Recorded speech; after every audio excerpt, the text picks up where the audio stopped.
Goeienaand aan julle almal. Ek is baie bly dat julle ingeskakel het by vanaand se Bybelstudie. Soos wat ek verlede week gesê het, die boek Galasiërs is een van die oudste boeke van die Nuwe Testament en is vir ons as Nuwe Testamentiese kerk baie belangrik omdat Paulus ook daarin veral 'n dwaalleer hanteer wat vandag nog steeds 'n baie groot probleem is vir die Nuwe Testamentiese kerk. Ek wil, voordat ons begin, vra dat julle eers saam met my sal bid. Ons Vader wat in die hemel is, U Here is die absolute God. U is die enigste God. U is wysheid en U is almagtig. U is heerlik en groot en U is bo alles ook heilig. Ons aanbid U in dit alles wat ons van U weet, maar veral omdat U ook goed is en ons U goedheid leer ken het en daagliks bewus is van U goedheid. Ons bid dat U aan ons duidelikheid sal gee oor hierdie eerste hoofstuk, dat U aan ons sekerheid sal gee oor ons eie redding en dat dit vir ons werklike blywende waarde sal hê. Gee dat ons dan hierdie Bybelstudie ook sal gebruik as 'n geleentheid om te groei en ons vra dit van U in die naam van U Seun, ons Here Jesus Christus. Amen. Ek sou hierdie mense toelaat. Sy. Goed, nou ek wil vir ons weer begin, ek gaan maar weer Galasiërs lees, die eerste hoofstuk. Ek hoop eintlik om 'n hele entjie te kom vanaand. Ek dink nie ons gaan hoofstuk 1 klaar kry nie. Mense wil ook nie te vinnig gaan nie, maar ek begin deur vir ons te lees en ek gebruik die 53 Afrikaanse vertaling. Soos wat julle daar kan sien. Ek het ook 'n volgstuk vir julle uitgestuur en dit was op die algemene en op die verhoudingsgroep, as ook op die Bybelstudiegroep. As jy dalk die volgstuk nie gekry het nie, kan jy my net vra en ek sal die volgstuk vir jou dan direk stuur. Galasiërs 1, Paulus, 'n apostel nie vanweë mense of deur 'n mens nie, maar deur Jesus Christus en God die Vader, wat hom uit die dode opgewek het, en al die broers wat by my is, aan die gemeentes van Galasië. Genade vir julle en vrede van God die Vader en onse Here Jesus Christus, wat homself gegee het vir ons sondes, sodat hy ons kan uitred uit die teenwoordige bose wêreld, volgens die wil van onse God en Vader, aan wie die heerlikheid toekom in alle ewigheid. Amen.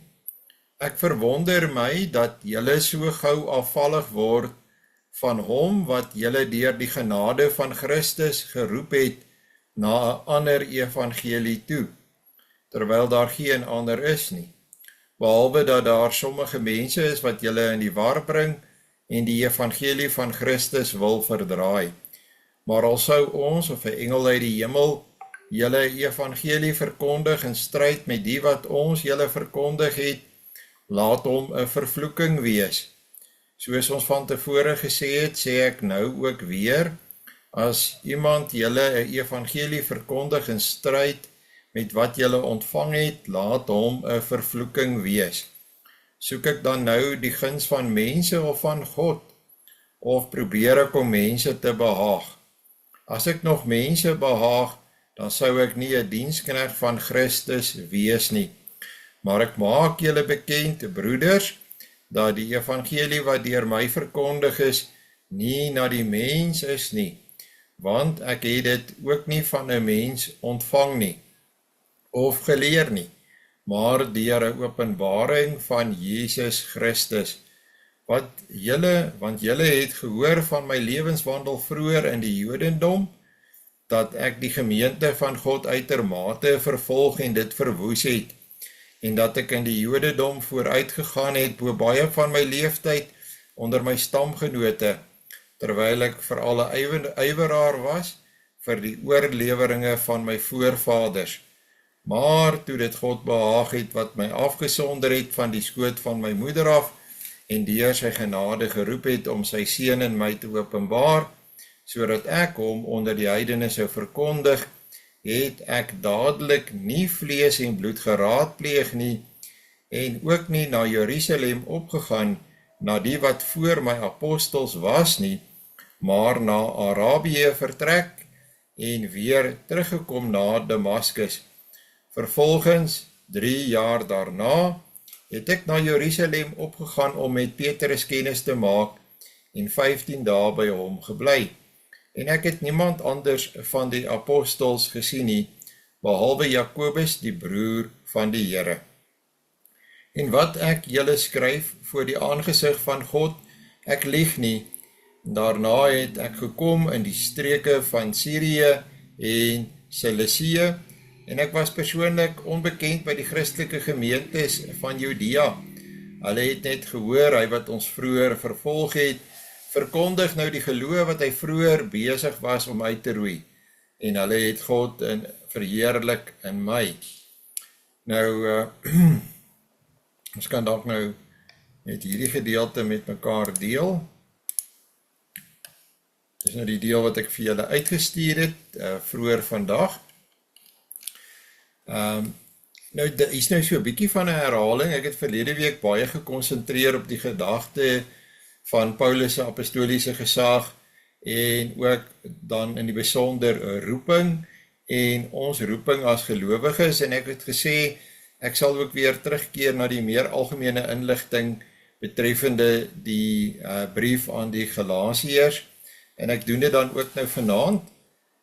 Ons weet dat Paulus het hierdie gemeente gestig tydens sy eerste sendingreis, en dat Galasië is eintlik nie net een plek nie. Ek dink baie van ons dink Galasië is 'n dorp gewees.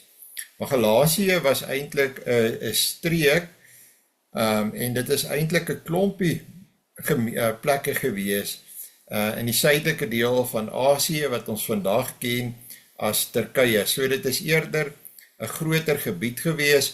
Ek sou sê as ons dit sou vergelyk met vandag, met ons moderne situasie, dan sou ons gesê het, amper iets soos die Vrystaat, met 'n paar Vrystaatse dorpe, maar nou nie so groot nie. So, deel daarvan is Antiochië in Pisidië, Iconium, Lystra en Derbe.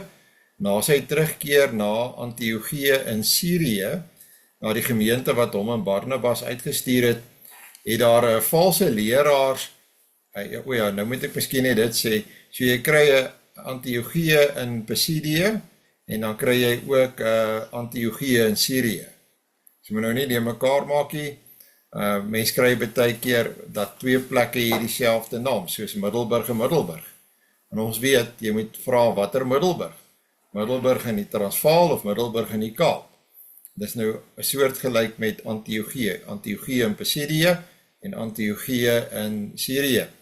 En nou nadat die Antiochië in Sirië was 'n gemeente wat baie sending gedrewe was, en hulle stuur Paulus en Barnabas uit, en nadat hulle nou weer teruggekom het by die gemeente, kom daar dwaalleraars in hierdie gebied, en hulle begin 'n ander evangelie te verkondig.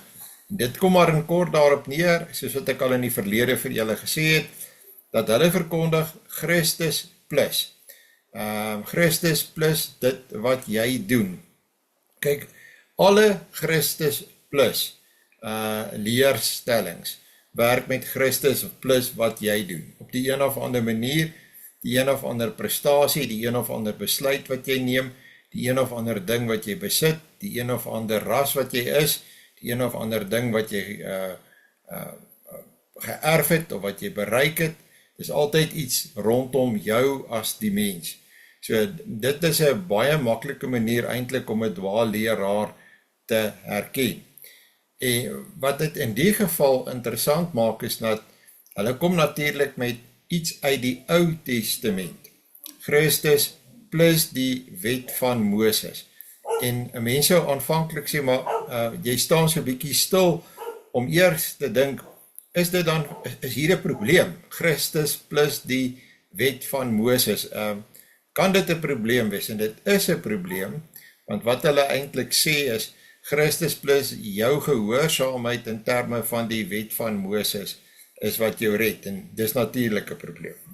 So die valse leraars het nie net die evangelie met hulle valse leer probeer omverwerp nie, maar ons weet nou uit verlede week se aanbieding dat hulle het begin op 'n baie maklike punt, op 'n oënskynlike kwesbare punt, en dit is die apostoliese gesag van die persoon wat aanvanklik die evangelie aan hulle verkondig het. As hulle sy, soos ons sal sê in die Engelse woord is credentials, sy kredensiebriewe kan in twyfel trek, met ander woorde dat hy 'n valse kredensie gebring het, en dan uiteindelik val sy leer ook. En so dit is waarop hulle dan konsentreer. Die eerste 5 verse het ons ook gesien, tipies van 'n brief van daardie tyd met wie is die skrywer, wie is die geadresseerdes, en dan Paulus het tipies die manier om sy briewe te begin met 'n groet van genade en vrede. Nou dit is natuurlik, hy skryf nou hier in Grieks, maar dit is tipies van die Jode. Dit is 2 woorde wat vir die Jode verskriklik belangrik is. En ek gebruik nou die Hebreëse woorde. Die Hebreëse woord vir genade is gesed, en die Hebreëse woord vir vrede sal julle baie goed ken. Dit is die woord shalom. Nou gesed beteken die ontferming, die omgee, die liefde van God, en die shalom is die harmonie in die verhouding tussen jou en God. So dit is 'n geweldige gelaaide terme wat Paulus gebruik, en dit is gebaseer eintlik op hierdie Joodse verstaan van hierdie begrippe in die Ou Testament. En selfs vandag nog, as jy 'n Joodse gebedsboek sou vat, dis iets wat ek nou nogal van tyd tot tyd redelik lees, dan sal jy in die Hebreëus konstant die woord gesed en shalom raak sien. Ek dink baie van julle ken ook die gereformeerde baptis, en julle sal nou sê, maar kan dit wees? Kan daar so iets wees soos 'n gereformeerde baptis? Is hulle nie teenoor mekaar nie? Baptistes het hulle tog die groot doop, en gereformeerdes het net die klein doop, maar in Amerika kry jy baie verskillende grade van baptiste, en jy kry inderdaad gereformeerde baptiste, en baie van hulle is relatief naby aan ons.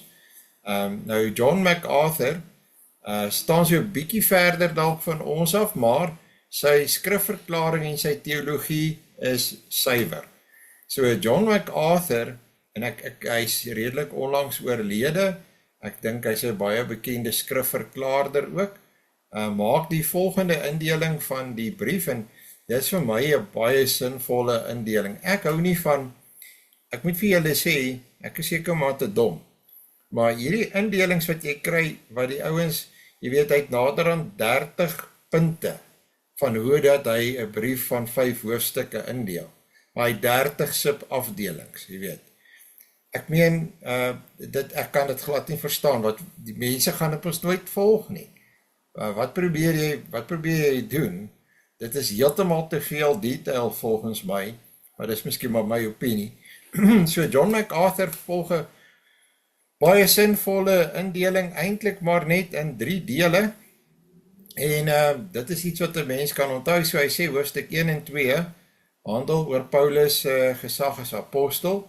Onthou nou, ons het gesê, gaan oor sy kredensie is baie belangrik. Met ander woorde, dat dit bo alle twyfels vasstaan dat hy 'n betroubare leermeester is. En hoofstukke 3 en 4 gaan oor die evangelie van vryheid, en hoofstukke 5 tot 6 handel dan oor die lewe van vryheid. So die evangelie van vryheid en hoe lewe jy die evangelie van vryheid uit? Die laaste 2 hoofstukke. Dis 'n baie sinvolle, logiese indeling. Goed, so die brief aanhef het ons nou al redelik bekyk verlede week.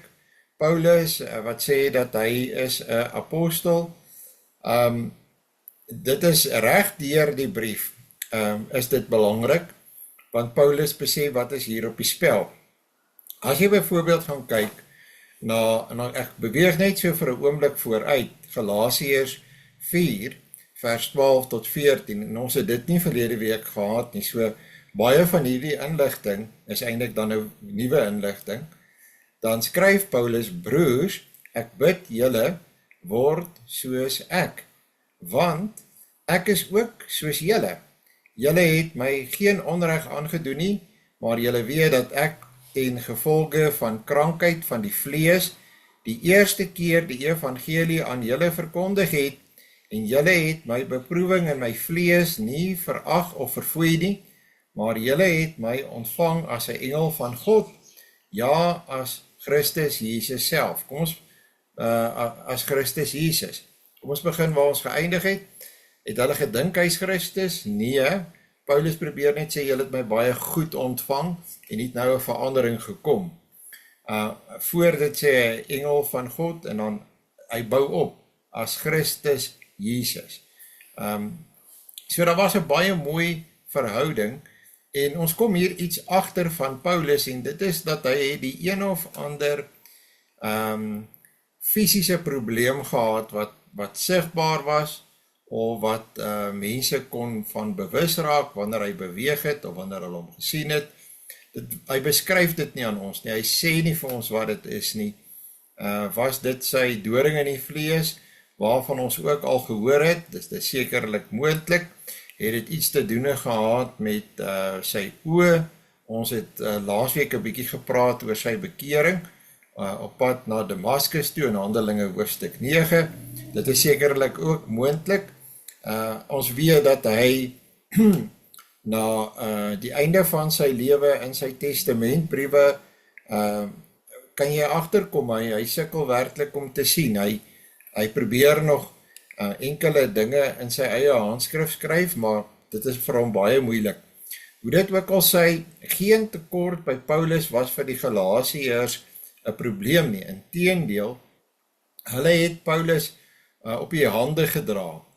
En dan ook Galasiërs 5 vers 2, kyk, ek Paulus sê vir julle, dat as julle laat besny, Christus vir julle geen nut sal wees nie. Skynbaar, ons weet hoe belangrik die besnydenis vir die Jode is, in terme van hulle identiteit. En dit is juis op hierdie punt wat die Judaïste gekom het, en aangedring het dat almal besny moet word. Gewoonlik het so 'n gemeente in 'n dorpie bestaan uit mense wat voorheen heidene was, en die wat voorheen Jode was. Die wat voorheen Jode was, uit die aard van die saak was besny. Die mans was besny, die vroue het gedeel in die mans met wie hulle getroud is, 'n besnydenis. Maar in die geval van die heidene sou hulle nie besny gewees het nie. Die heidene het die besnydenis verag. Hulle het werklik gedink dat dit is absurd. Nou kom die Judaïste in 'n gemeente, en hulle sê besnydenis is absoluut belangrik, en die Jode in die gemeente beamoen dit, en hulle sit eintlik onbehoorlike druk op die heidengedeelte of die voorheen heidengedeelte van die gemeente, om ook te besny. Waarop kom dit neer? Dit kom daarop neer, wat hier word geleer, Christus plus. Hy sê verder moet niemand my moeite aandoen nie, want ek dra die littekens van die Here Jesus in my liggaam, Galasiërs 6 vers 17.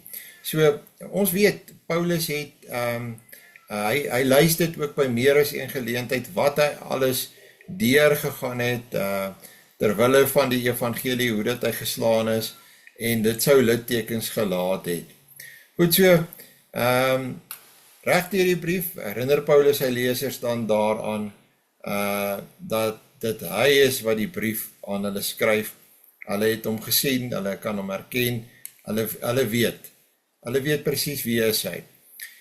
Die valse leraars, broer en suster, is in hierdie gemeente, soos in enige gemeente, is altyd 'n probleem, en 'n gemeente moet altyd probeer om hulle eerder so gou as moontlik te erken vir wie hulle is, en hulle dan uit te skakel. En dis nie altyd so maklik gewees vir mense wat onervare was in die geloof nie, en nog net op hierdie pad begin gaan het nie. Weet, ons kan nou na die tyd hier sit en oordeel en sê, maar hoe kon hierdie mense so dom gewees het, dat hulle dit nie kon gesien het nie.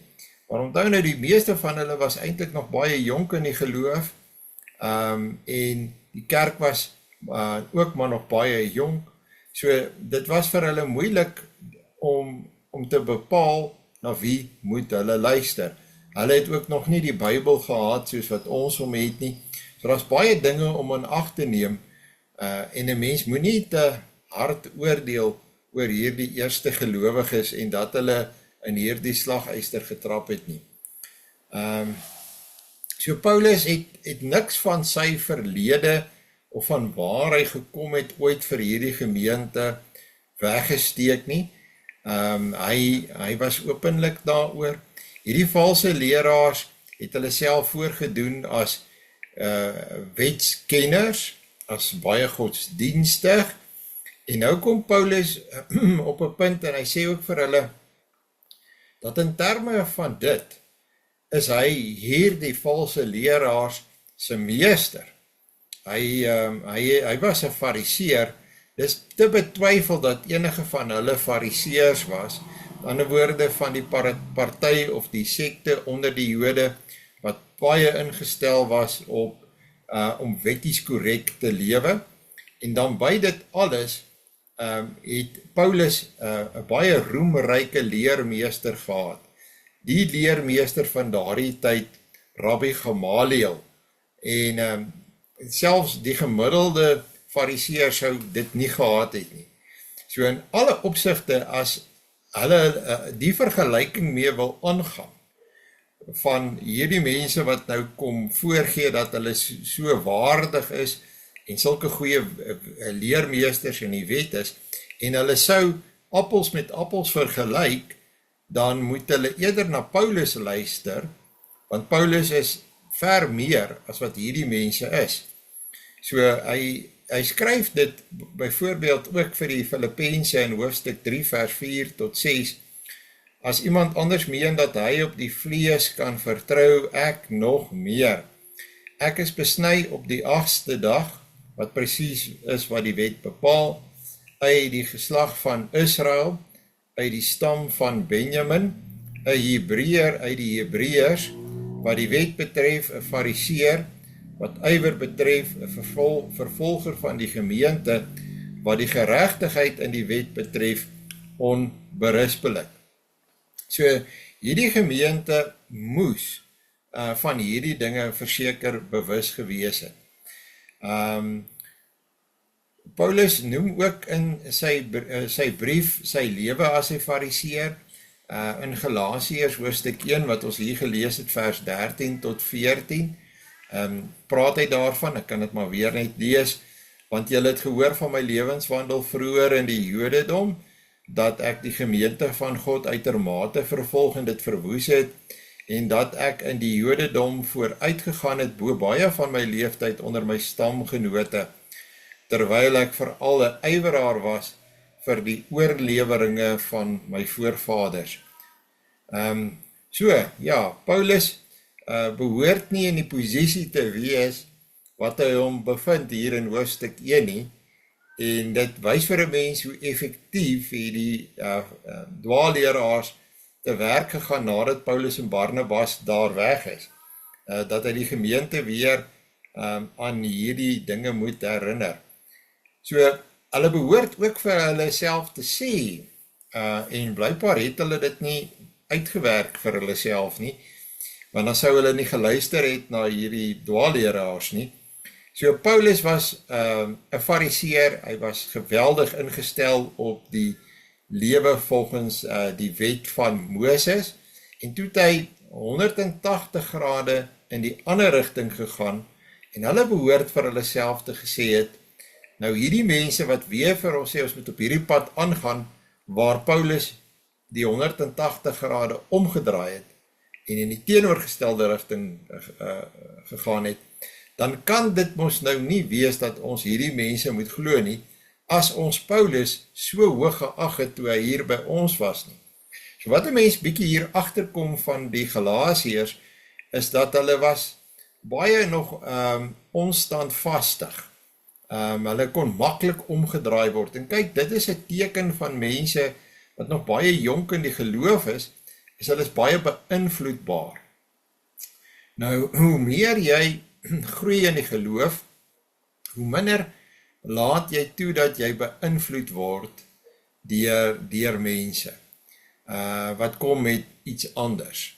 Nou, die enigste manier waarop jy so kan bly groei is deur regtig te lees, en te probeer groei, en te leer. En ek dink ons almal behoort ons lewe lank studente te wees van die woord van God. En ek probeer regtig moeite doen om die gemeente blootstelling te gee aan 'n wye verskeidenheid van onderwerpe, materiaal, wat gereformeerd is, wat jy kan weet korrek is. En ek dink mense lees net nie vandag eintlik meer baie goed nie. Mense lees die goed wat hulle op hulle telefone kry. Nou dit probeer mense op 'n manier aanspreek. Ek weet byvoorbeeld daar is regtig net, ek dink omtrent 2 mense wat ingeteken is in ons gemeente waarvan ek een is, op nog die kerkblad. Ek weet nie of mense nog aandag gee in die kerkblad nie. Daar's baie ander kerklike tydskrifte ook wat jy elektronies kan lees, maar mense lees min. En dit is nie goed vir 'n mens se groei nie. En dit maak dat jy eintlik baie kwesbaar is. Nou in daardie tyd het daardie mense natuurlik nie so toegang gehad tot inligting soos wat ons vandag het nie. En ja, mens kan dit dan verstaan ook dat hulle dalk beïnvloedbaar was. Maar ek wil 'n beroep doen op julle. Ons het byvoorbeeld ook ons gemeenteblad, die Saadkorrel. Daarin probeer ek 'n verskeidenheid van onderwerpe elke week te dek. Lees dit deur, dink daaroor, lees verder daaroor, maar soek goeie gereformeerde leesstof sodat jy kan groei. As jy nie jou toelê daarop nie, gaan daar nie iets positief in jou lewe gebeur nie. Jy gaan altyd 'n kind bly, en 'n kind, bedoelende kind, is op die ou ende blootgestel. Jy is nog 'n bietjie naïef. In hierdie brief stel Paulus dit met groot dringendheid en erns dat hy 'n apostel is. Ja, ek gee so 'n bietjie, hier is 'n paar voorbeelde. Hy praat in Romeine 1 vers 1. Hy noem dit altyd, want dit was altyd ook 'n probleem, en hy het voorsien dit kan 'n probleem wees. 'n geroepe apostel, 1 Korintiërs 1 vers 1, 'n geroepe apostel van Jesus Christus deur die wil van God. 2 Korintiërs 1 vers 1, 'n apostel van Jesus Christus deur die wil van God. En jy kan op die ander plekke ook gaan kyk. Die woord apostel, ek het besef, 'n mens moet iets hieroor sê, nee. Want deesdae, jy kry byvoorbeeld by die apostel kultusse, kry jy die gedagte van iemand kan 'n apostel wees. Byvoorbeeld by die ou apostels, die nuwe apostels, jy kry ook dat die Rooms-Katolieke sê dat die paus is byvoorbeeld die apostel in opvolging van Petrus. En dan kry jy onder die verskillende independentistiese swart kerke, kry jy ook die ampt van apostel. En so daar's 'n persepsie blykbaar, wat nie Bybels geregverdig kan word nie, dat ons het nog apostels, of ons kan die ampt van 'n apostel hê. Nou, as jy gaan kyk na wat ons in die Nuwe Testament het hier rondom, het die apostelamp het verval. Die apostelamp het uiteindelik opgegaan in die dienste wat die Here Jesus verder gegee het. So daar is nie 'n aparte apostelamp nie. Die 12 disippels het uiteindelik die apostels geword, nee, minus Judas Iskariot en alles wat rondom hom nou plaasgevind het en die verkiesing van 'n apostel in sy plek en uiteindelik Paulus wat die Here ook as apostel geroep het. 'n Belangrike voorvereiste vir 'n apostel, hoor mooi wat ek sê, 'n belangrike voorvereiste vir 'n apostel uit die aard van die saak van dit wat ek nou net vir jou gesê het, is dat Christus moes die persoon direk geroep het. Christus moes die persoon self geroep het. Jy moes die stem van Christus self gehoor het, wat vir jou sê, ek roep jou om 'n apostel te wees, of ek roep jou om 'n disipel te wees. Nou, dit was daai aanvanklike disippels, en dit was in die geval van Paulus ook so. En daarom, onder andere, is die ambt van apostel nie iets wat vererf kan word, of oorgedra kan word op enige manier, soos die Rooms-Katholieke dit leer nie, en is die ambt van apostel ook nie meer nodig nie, want die werk van die apostel word in die ander dienste wat Christus gegee het vir die kerk ondervang. So, daar's die idee van 'n hiërargie in die kerk. Die hiërargie is 'n driehoek, nee.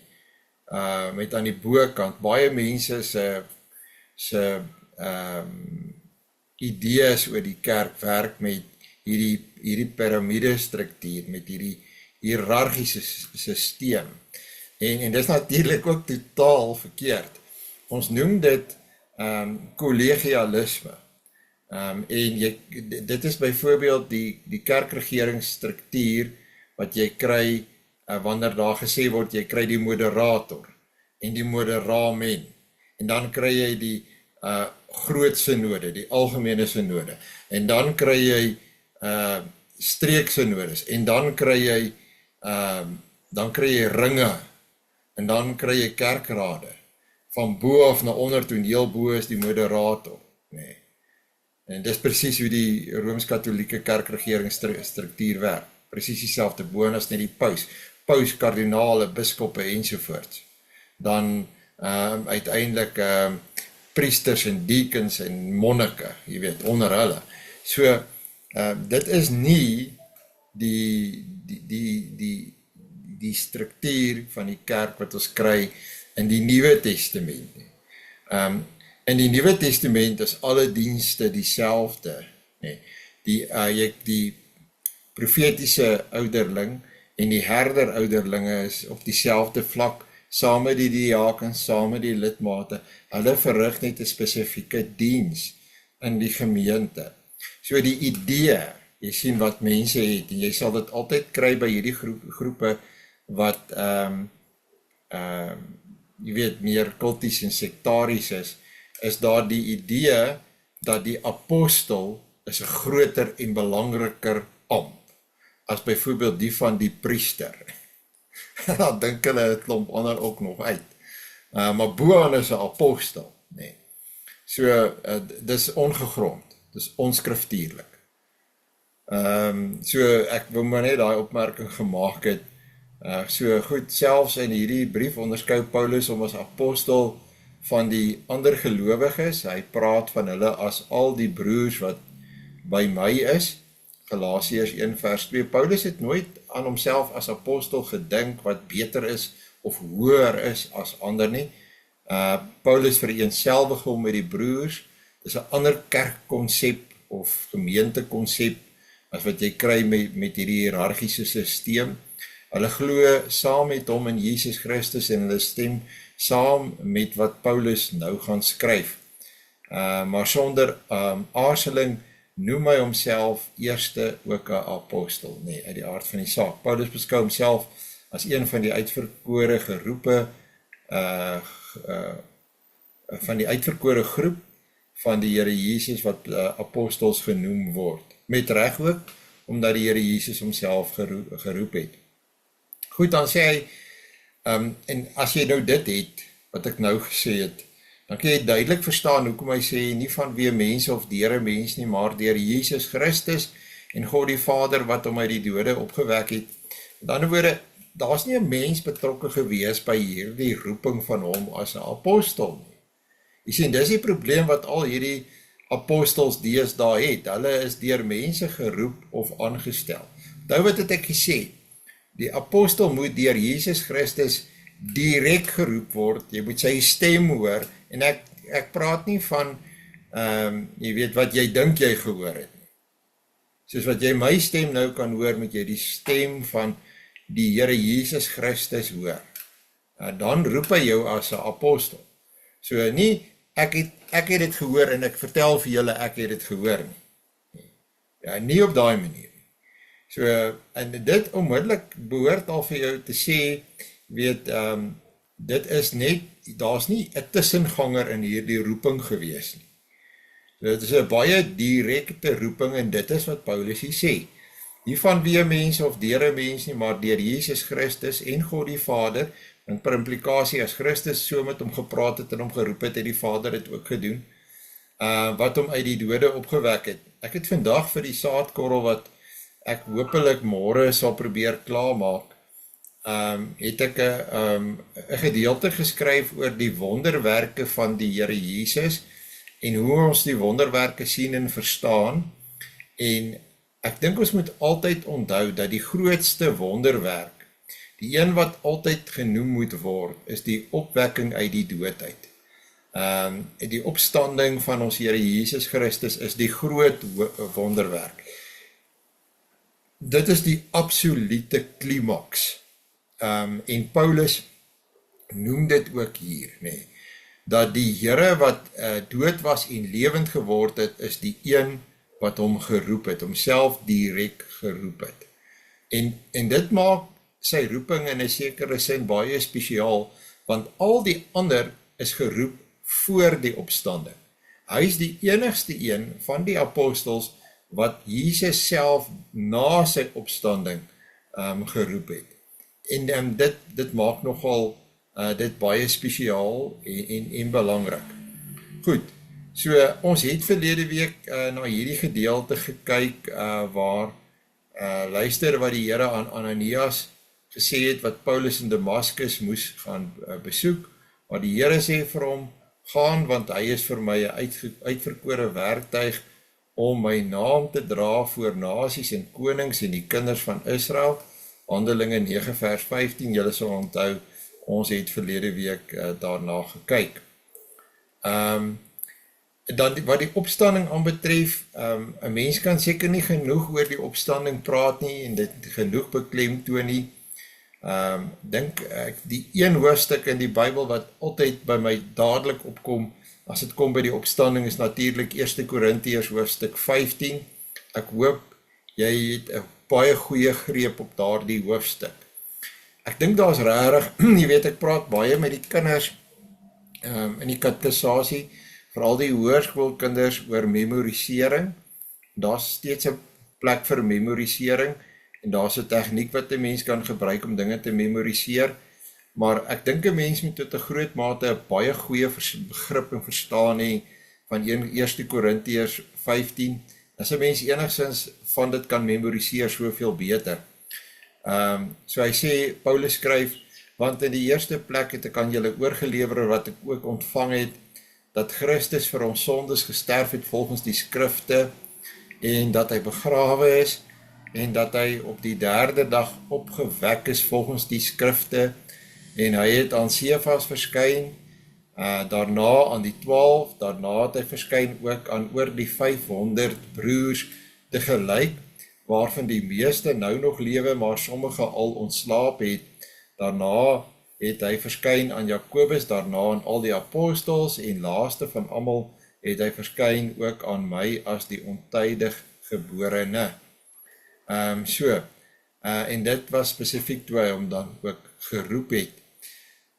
Hierdie lys wat Paulus hier gee is natuurlik 'n baie beroemde lys, want dit is die getuies wat kan getuig daarvan dat hy uit die doodheid opgestaan het. En dis aan die begin van 1 Korintiërs 15, en dan kom die hele verdere uitbou daarvan, en dit handel eintlik oor die opstandingsliggaam. Dit is dus duidelik, nie net uit Paulus se eie woorde nie, maar ook uit Ananias, sy getuienis dat Jesus Christus self aan Paulus verskyn het, en dat hy hom gekies het om 'n apostel te wees. Goed so, dit was dus nie die gemeente van Antiochië wat enige status aan hom gegee het nie. Dit is dus nie mensewerk nie, en 'n mens kan dus verstaan hoekom hy dit geskryf het, soos wat hy dit geskryf het, toe hy gesê het, dit is nie die werk van mense nie.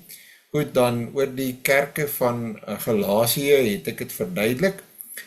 Ek wil, voordat ons tyd uitloop vanaand kom, nog by verse 3 tot 5, oor genade en vrede, dink ek het ek reeds iets gesê, en dit is belangrik dat julle kan hierdie gedeelte maar weer op julle eie deur lees, oor wat genade is, en wat vrede is, en wat die betekenis daarvan is.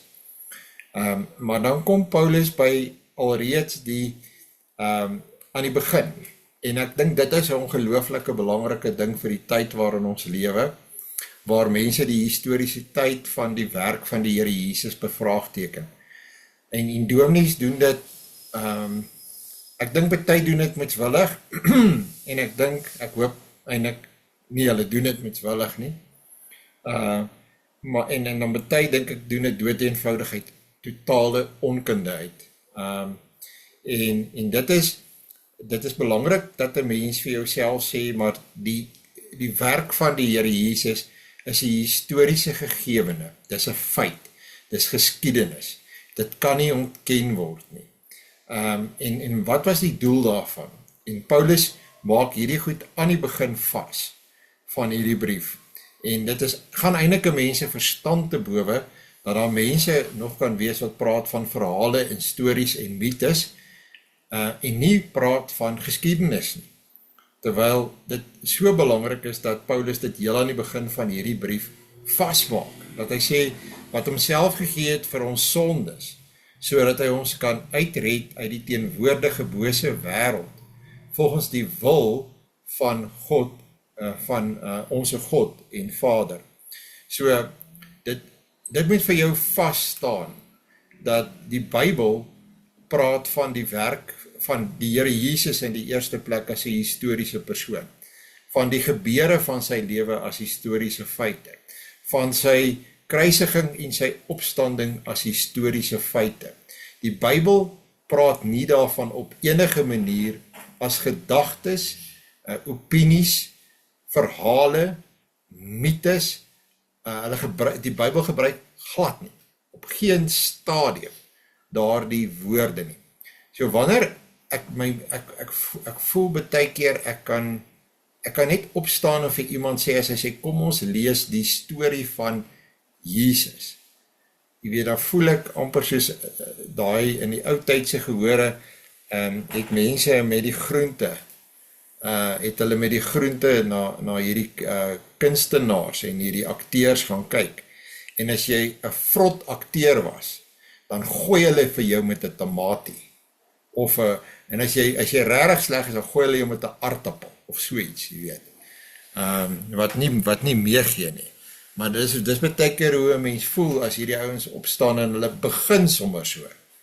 Jy weet, dan voel 'n mens, jy kan net vir hulle sê, asseblief kom ons kry net eers hierdie een ding, 'n baie basiese ding, sommer hier heel aan die begin, net reg. Want die begin is klaar verkeerd. Dit skep by mense, en dan dikwels nog kinders ook. Dis nog vir my die ergste, want hulle wil cool wees by die kinders. Die storieetjie van Jesus. Reeds in vers 1 het Paulus daarop gewys dat God die Vader vir Jesus Christus uit die dood opgewek het. Ek meen, as jy die gedagte van storie en opstanding uit die dood, kan jy baie maklik aan mekaar verbind, en dan sê jy wel, dit is 'n fairy tale. Dit is niks anders as 'n sprokie hierdie nie. En dit word gedoen, ek is jammer om het te sê, maar dit word gedoen deur predikante. En mense wat vir gemeente spreek. Goed, so as jy dit hoor, en jy het die groente daar, vat die groente maar huis toe. Maar praat maar na die tyd met hom en verduidelik het vir hom. Vervolgens kyk ons na elkeen van hierdie 3 elemente, wat homself gegee het vir ons sondes. Jesus het nie 'n martelaarsdood gesterf vir niemand nie. Jy weet, ek is hier by die Dordtse leerreëls wat sê dat God se redding is 'n spesifieke redding. Hierdie idee van die remonstrante, dat God het net die potensiaal daar gesit dat mense gered kan word en hulle moet nou eers besluit of gaan hulle gered word of nie gered word nie. Ek het verlede week in die saadkorrel daaroor geskryf. Jy weet dat God is eintlik besig om te verdwyn in die damp van hulle geloof. Daar is nie meer 'n God wat soewerein is en wat hulle red nie. Dis net hulle en hulle geloof. En dit is eintlik nie, dit is swak teologie ook nog. Verstaan jy? Want uiteindelik gaan God heeltemal in terme van so 'n teologiese raamwerk gaan hy ophou om te funksioneer en te bestaan. Jy leer dit vir jou kinders. Sy dood was ook nie maar net die ongelukkige sameloop van omstandighede of as gevolg van politieke onrus nie. Die Here Jesus het 'n besluit geneem, hy het homself gegee en die Vader het hierdie hele pad bestuur. Want God is 'n God wat in beheer is. Jesus sê self, daarom het die Vader my lief, omdat ek my lewe aflê om dit weer te neem. Niemand neem dit van my af nie, maar ek lê dit uit myself af. Ek het mag om dit af te lê en ek het mag om dit weer te neem. Hierdie gebod het ek van my Vader ontvang. Baie mooi, Johannes 10 vers 17 tot 18. Jesus Christus se dood was nie in die eerste plek 'n bewys van liefde nie, ook nie van 'n voorbeeld van 'n heldedaad nie. Dit was 'n offer vir die sonde wat deur die Vader geëis is. Die straf op die sonde is die dood. Ons weet dit. Hy sê dit vir Adam in die tuin van Eden. Alle mense is hierdie dood skuldig, want alle mense is sondaars. Jesus Christus het sy lewe as 'n sondeoffer gegee, sodat mense se sondes vergewe kan word en hulle weer in genade aangeneem kan word. Jesus het vir ons 'n vervloekte geword, Galasiërs 3 vers 13, as die regverdige wie geen skuld het nie, het hy die vloek en die oordeel gedra wat ons sondes vir ons verdien het. Goed, so in die eerste plek, die eerste punt, mense sien dit nie altyd raak nie, wat jy moet raak sien wat homself gegee het vir ons sondes. Historiese feit, historiese gebeurtenis, sodat hy ons kan uitred uit die teenswoordige bose wêreld. Die wêreld is nie ons vriend nie, die wêreld is in die greep van die duiwel wat boos is. Die rede vir Christus se dood aan die kruis is ons sonde. Die doel vir sy dood is om ons te red uit die teenwoordige bose wêreld. Paulus gebruik die woord wat ons vertaal met uitred doelbewus so vroeg in hierdie brief. Dit is dieselfde woord wat jy kan nagaan wat gebruik word in Handelinge, wanneer gesê word dat die Israeliete uit Egipte uitgered is. Dis net God wat dit kan doen. En Petrus toe hy deur die engel uit die gevangenis uitgered is, en van Paulus wat uitgered is van die opstandige skare. Nou, as jy 'n konkordansie vat, dan kan jy hierdie goed nagaan, kan 'n spesifieke woord vat, en dan kan jy die verskillende plekke waar hy voorkom, kan jy nagaan. As jy 'n Hebreëse konkordansie vat, of 'n Griekse konkordansie, dan kan jy nou nog 'n fyner onderskeid maak, want in Afrikaans daar is een Afrikaanse term byvoorbeeld gebruik om meer Griekse woorde te vertaal. So die woord uitred is 'n gelaaide woord met 'n geskiedenis van uit die Ou Testament van die redding van die volk Israel uit Egipte. Dit is reeds 'n woord wat ook bekend was in die Nuwe Testamentiese kerkse kringe. Goed, so dit dit beklemtoon dat dit 'n daad van God is, want net God kan so 'n redding bewerk. Christus se dood red ons uit die teenswoordige bose wêreld. Daarmee is die bedoeling nie om ons uit die wêreld weg te neem nie. En dit is wat die gelei het tot byvoorbeeld die Rooms-Katolieke kloosters. Daar's 'n verskil. Ons is in die wêreld, maar ons is nie van die wêreld nie. Petrus beskryf dit baie mooi. In die wêreld, sodat ons sout en lig kan wees. Dink in terme van Matteus 5 vers 13 tot 16, waar die Here Jesus sê dat ons moet sout en lig wees in hierdie wêreld. En hy neem ons nie uit hierdie wêreld uit weg nie. Die teenswoordige wêreld is boos as gevolg van die heerskappy van die duiwel, en ons het nodig dat ons ook van sy greep op ons verlos moet word. Onthou, sonde aan die een kant is skuld, maar aan die ander kant is dit ook 'n mag. Is ook 'n mag in die hand van die duiwel. En wat die Here Jesus doen is hy verlos ons uit beide. Hy betaal die skuld en hy breek die mag van die houvas wat sonde op ons het. Nou ja, ons maak klaar die gedeelte gaan, sodat hy ons kan uitred uit die teenwoordige wêreld, volgens die wil van God en volgens die wil van ons God en Vader. Die wêreldbeeld waarmee die Bybel werk en wat die werklikheid reflekteer van die wêreld waarin ons leef, is dis 'n wêreld wat onder die beheer staan van God, spesifiek nie net God koud en klinies nie, maar ons God. Ons ken hom en ons het hom lief en ons ken hom ook as ons Vader in Christus, en daar is hierdie groot mens wil sê operasie wat die Vader, die Seun en die Heilige Gees loods om ons te red en om ons in die regte verhouding weer met hom te bring. En net God kan dit doen van sy kant af, want ons is nie in die posisie nie. Ons is in die swak posisie. Ons is op die aarde. Ons kan nie na die hemel toe opklim nie. So wat doen God? Hy skuld ons dit nie, maar die Vader, die Seun en die Heilige Gees loods hier die reddingsoperasie vanuit die hemel en hulle red ons deur die werk van ons Here Jesus Christus. En nou doen God dit heel, en hy laat dit noem, heel aan die begin van hierdie brief. En as jy dit besef, is die enigste logiese volgende reaksie wat jy kan hê, dit wat Paulus hier verwoord. En dit is, aan wie die heerlikheid toekom in alle ewigheid. Amen. Dis opvallend in die Joodse gebedsboeke, hoe dat hulle die gedagte van om die heerlikheid aan God toe te bring, hoe dat jy dit ook konstant vind, en dan die woord vir ewigheid en vir kosmos, het ek al gesê, wat hulle afwisselend gebruik is dieselfde woord, olam, en dit beteken ewigheid. Aan God tot in ewigheid die heerlikheid, want hy het die plan gemaak, hy het dit geloods, hy het dit deurgevoer. Ons het geen manier gehad wat ons dit kan doen nie. Amen, dit is vast, dit is seker, dat aan God hierdie eer en heerlikheid behoort.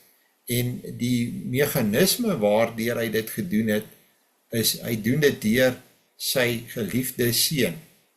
Die feit dat Paulus hierdie evangelie van genade en vrede aan die Galasiërs verkondig het, is net te danke aan die genade van God die Vader en Jesus Christus, wat hom gestuur het.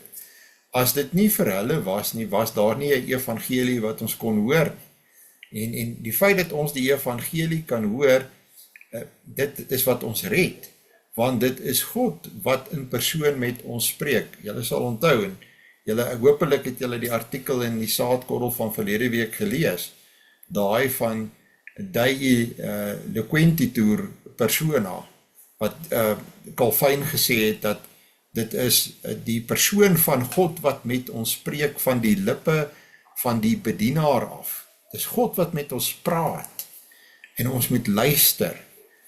Die feit dat daar ooit verlossing gekom het vir mense wat gans en al dood verlore in hulle sonde was, is alleenlik aan God die Vader en die Here Jesus Christus deur die werking van die Heilige Gees te danke.